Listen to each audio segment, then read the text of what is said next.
Good morning to all. Today Pandian store ரிவ்யூவை பற்றி பார்ப்போம். எல்லோரும் ஒரு சப்ஸ்கிரைப் லைக் மட்டும் பண்ணிடுங்க. ராஜி அவங்க நினச்ச மாதிரி அவங்க வீட்டுக்கு போயிடுறாங்க. ராஜியை பார்த்ததுமே 3 பேருமே அவங்க சித்தி, அம்மா, அப்பத்தா எல்லாருமே சந்தோஷப்படுறாங்க.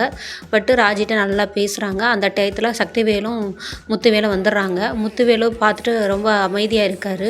அப்பா நல்லா இருக்குங்களான்னு கேட்கும். ரொம்ப நேரம் கழித்து நீ நல்லா இருக்கேன்னு கேட்குறாரு. அதோட சக்திவேலுக்கு ஒரு பயம் வந்துடுது. அப்பாவையும் மகளையும் ஒன்று சேரக்கூடாது, சொத்து பிரிஞ்சிருன்னு சொல்லிட்டு அதோட அண்ணனை கூப்பிட்டு அவர் வெளியே போயிட்டாரு வேலைன்னு சொல்லிட்டு. ராஜியோட அம்மா ராஜிக்கு டீ போட்டு கொடுக்குறாங்க. சத்தி, ராஜி எல்லாருமே ராஜிக்கிட்ட நல்லா அன்பாக பேசுகிறாங்க. எப்படியாவது இந்த 2 குடும்பம் ஒன்று சேர்ந்துடணும்னு சொல்லிட்டு அவங்க பேசிகிட்டு இருக்காங்க.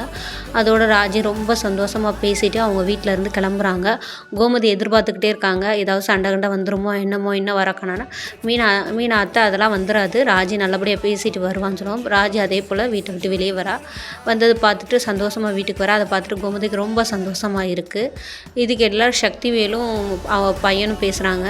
ராஜி பழையபடி எங்கள் அண்ணன் கூட ஒன்று சேர்ந்துட்டு அவள் பிரச்சனை, சொத்து எங்கள் அண்ணன் சொத்து ராஜிக்கு போயிடும், இதோட கோமதி வந்துட்டானா சொத்து 3ஆக பிரிஞ்சிரும், சொத்து இப்படி பிரியக்கூடாது, எனக்கு சொத்து ஃபுல்லாக எனக்கு வரணும், எனக்கு வந்த பிறகு அது உனக்கு வரணும் அப்படின்னு அப்பாவும் மகனும் பிளான் போடுறாங்க. பிளான் போட்டுட்டு அதை எப்படியாவது எக்ஸிக்யூட் பண்ணணும் அப்படின்னு சொல்லி ஐடியா பண்ணுறாங்க.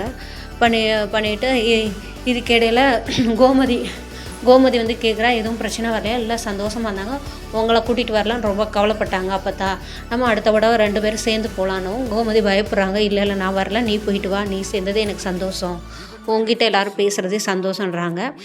மீனா வந்து இதை இப்படி விடக்கூடாது தான், நம்ம மேற்கொண்டு முயற்சி எடுக்கணும், 2 குடும்பத்தையும் ஒன்று சேர்க்கணும் அப்படின்னு சொல்லி மீனா ரொம்ப சப்போர்ட் பண்ணுறாங்க.